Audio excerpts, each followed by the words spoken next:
¿Por qué es importante definir el significado del sacramento de la Santa Cena? Hermanos, porque sin conocimiento sería imposible entenderla y sin entenderla no puede haber un respeto solemne por la ordenanza. Recuerden que tomar la cena con dignidad significa tomarla con entendimiento y reverencia.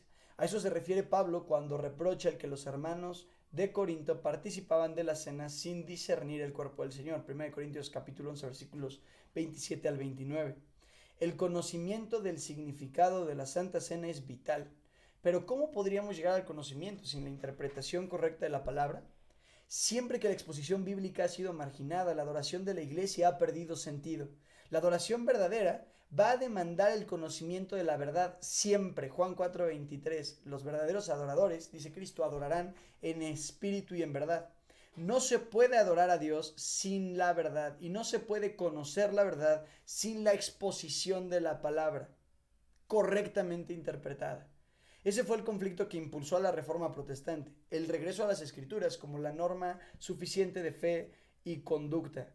Las prácticas de la Iglesia hasta ese momento habían sido determinadas por siglos de pensamientos escolásticos medievales, es decir, pensamientos que combinaban la filosofía, la teología y diversas corrientes que habían eclipsado casi por completo el sentido original de las palabras de la Escritura. Para que la iglesia adorara genuinamente, necesitaba encontrar las raíces de su fe y conducta.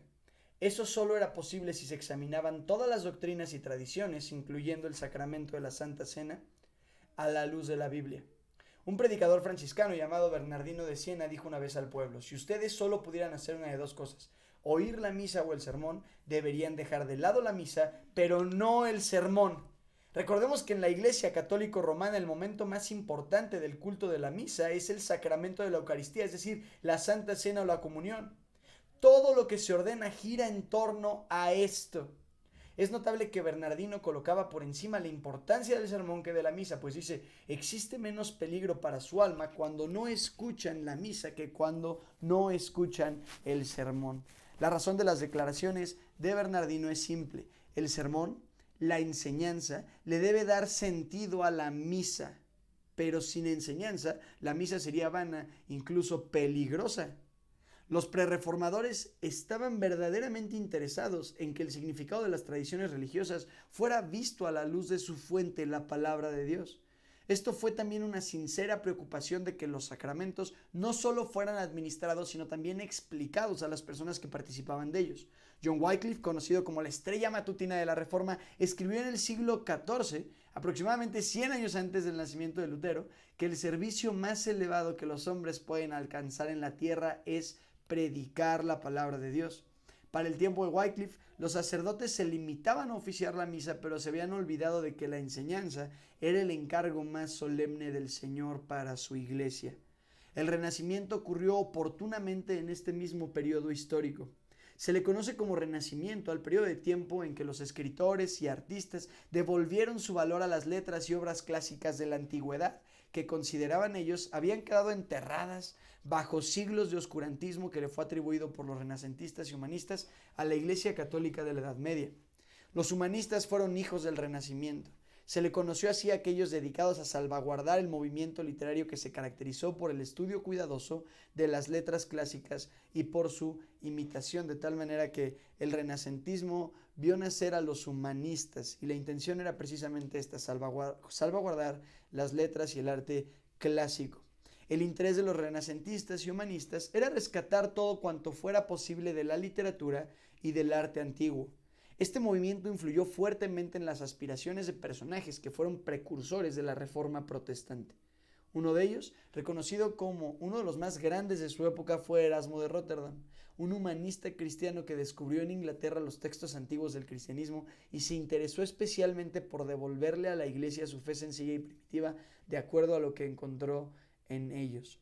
Por esa razón, se dedicó al estudio del griego y en 1516 terminó una traducción griega del Nuevo Testamento que llegó a ser conocido como el famoso Textus Receptus, del que salieron una gran cantidad de traducciones al lenguaje vernáculo de las civilizaciones. Fue Erasmo de Róterdam quien se pronunció de la siguiente manera: ¿Cuál es la utilidad de ser bautizado si no se ha recibido la catequesis? La catequesis, hermanos, era esta instrucción prebautismal que se le daba a los nuevos creyentes, y esto empezó a suceder desde los primeros siglos de la iglesia cristiana. Pero mira cómo continúa Erasmo de Rotterdam diciendo, ¿cuál es la utilidad de acudir a la mesa del Señor, es decir, a la Eucaristía, si no se conoce su significado? No se decía sin razón que Erasmo de Rotterdam rompió los huevos que Lutero revolvió. Aunque Erasmo de Rotterdam no apoyó finalmente la causa de la Reforma y no se promulgó a favor de la Reforma, pero tampoco a favor de Roma, jugó un papel importante en la motivación del grito de guerra humanista que sonaba vigorosamente durante la Reforma protestante. Y este grito de guerra era ad fontes, es decir, a las fuentes. Esto afectaba significativamente la comprensión de las prácticas cristianas. La Biblia era el documento más relevante de la civilización. La poderosa Iglesia Católica tenía la Biblia como libro sagrado. Por esa razón, fue importante para el desarrollo de la Iglesia examinar y entender sus prácticas a la luz de sus fuentes, es decir, de las Escrituras. Lutero sostuvo que la salvación es mediante la palabra de Dios y que sin la palabra de Dios los elementos carecen de su calidad sacramental. Juan Calvino dijo que en todo lugar en que la palabra de Dios es predicada y escuchada de forma pura, los sacramentos son administrados de acuerdo con la institución de Cristo, y allí existe sin duda una iglesia de Dios. Para Calvino, la aparición conjunta de la predicación y el sacramento eran como la proclamación audible y visible del Evangelio. En pocas palabras, lo que los reformadores creían era que la eficacia de los sacramentos depende de la palabra de Dios, la fuente de la cual los sacramentos salieron. Había un renacimiento en el pensamiento de la sociedad europea del siglo XV y XVI. Este renacimiento hizo posible un redescubrimiento de la ordenanza bíblica de la Cena del Señor. Es importante entonces examinar lo que las Escrituras enseñan sobre la Santa Cena, porque en ellas encontramos su verdadero valor y significado. El aprovechamiento del sacramento dependerá de la comprensión bíblica que tengamos de él. Solo si partimos de la Escritura podremos atender a la historia y las tradiciones con efectividad.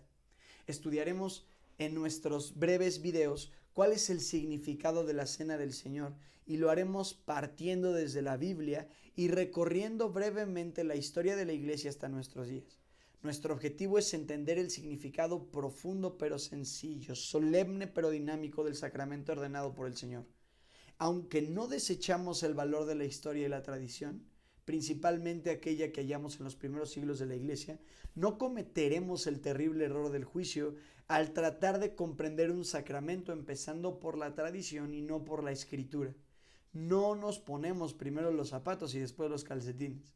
No separamos a la planta de su raíz, porque si lo hacemos, solo nos va a quedar un pedazo de hierba seca que alguna vez fue verde.